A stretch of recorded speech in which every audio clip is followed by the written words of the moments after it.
Hey you, do you want to do something like this? Meow. Meow. Meow. Then watch this video. I will cut to the chase right away. I'm not the biggest fan of Destiny 2 build videos, but upon seeing and experiencing this build I had to share it with the rest. The current pace of Destiny 2 feels a bit slow, so I ventured into more obscure ways to play the game to entertain myself a bit, to the levels of pure absurdity.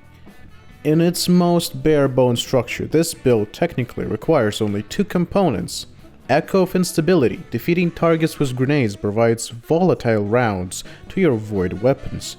And, stay with me here, Wavesplitter. Now, do you miss that one mod from Season of the Risen that allowed you to have volatile flow upon picking up a well? Well, we might not be able to bring it back, but we can do our best to replicate it. This build was largely inspired by the video you saw at the start, that I got in my recommended, and it couldn't get out of my head. Just with two components, it had already solid ground, and those two are pretty much all you need, but it only goes up from here. First question is, why Wavesplitter out of all things? As the comments under the video explain, volatile rounds have a damage cap before it explodes and goes away. Since trace rifles have 1000 RPM, you can reapply it pretty much instantly. The more damage your teammates do to the target, the faster you can re-proc the explosion. And Wavesplitter checks all the boxes. It's a void weapon to get volatile, it's a trace rifle so it has the best RPM to proc the rounds, and that's not even counting the exotic perk, which is basically overcharging it upon picking up an orb of power, causing it to do substantial damage and suppressing targets. For the aspects and fragments, I'm personally rocking the following. Feed the Void for that sweet devour cycle. And usually I rock Overcharged Grenade, but for this one I went with Child of the Old Gods, as it allows weakening enemies, getting our melee and grenade back, it gives 2 fragment slots instead of 1, and he's just a nice little pal. For fragments, I'm using Echo of Instability, obviously, for the volatile buff, then Echo of Obscurity for survivability in the endgame, then Echo of Leeching is not something I would normally use, but it's a free health regen and a bump to resilience. This one is really replaceable. And to top it off, Echo of Harvest allows us to spawn even more orbs of power.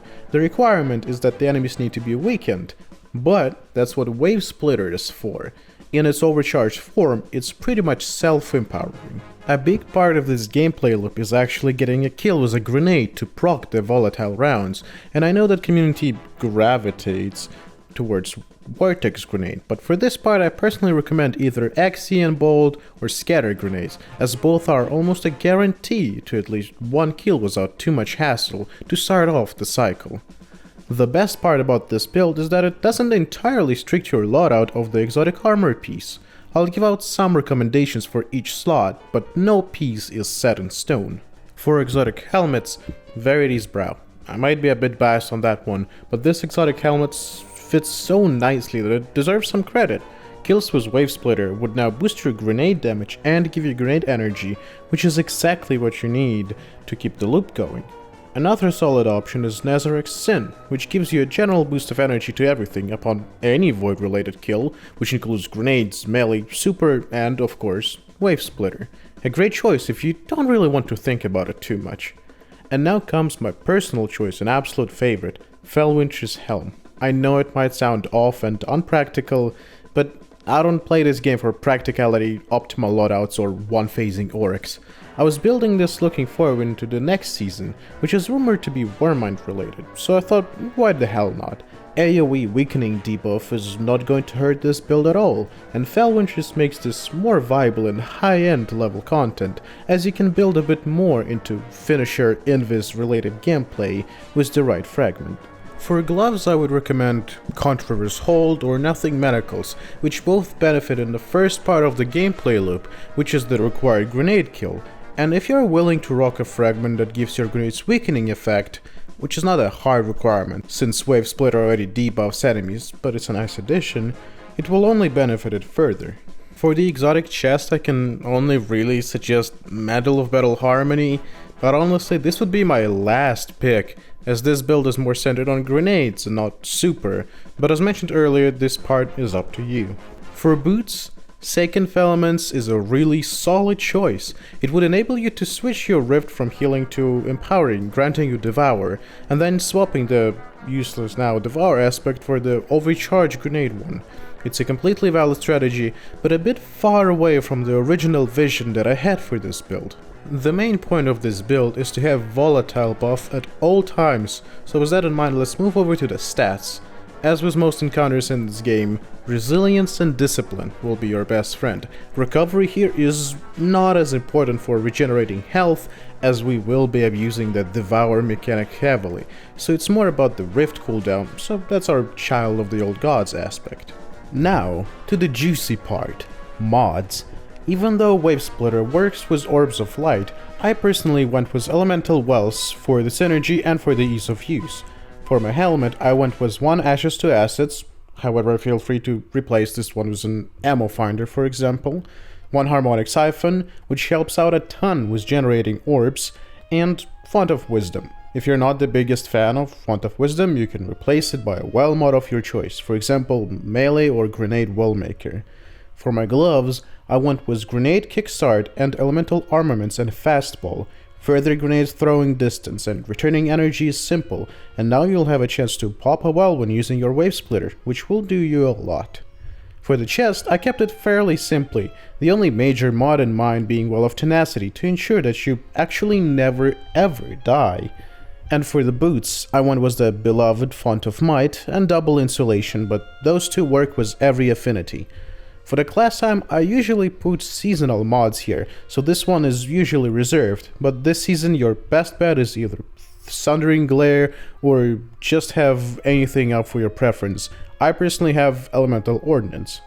Now we can either throw a grenade or kill something to get a well, and upon picking it up we naturally get energy to all abilities, great damage resist, 100 intellect technically, and a buff to avoid weapon damage, so everything to make sure that you're getting your next well easier. So, now you can get a rather action-packed gameplay loop by this. You throw a grenade, you get Volatile, you pick up a well, you get Font of Might, and now you get a multi-kill with Wavesplitter, which generates an orb of power to pick it up. Now you overcharge your Wavesplitter to weaken enemies. Now killing them generates an additional orb of power, and by this time you probably already have your grenade ready, and all of this is without even including an exotic armor piece. This is nuts. Explosions everywhere, you have constant devour, you have constant health. This is incredible. Now, it's time to talk about what other weapons should you use.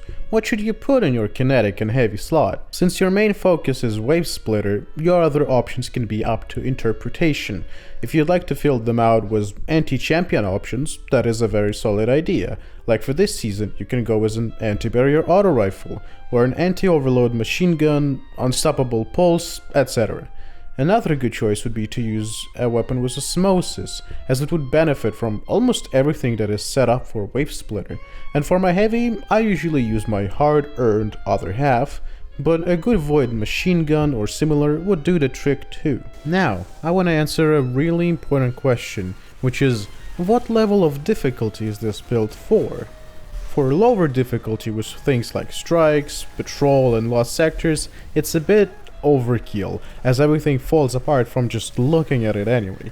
For middle difficulty like dares, seasonal activity or gambit, I feel like this is where it shines most. The enemies stay alive for long enough for you to proc and use everything you really wanted to, like weakening, suppressing and volatile explosions.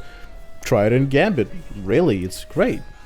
Now, when we're looking at high difficulty content like raids and GMs, it gets a bit tricky.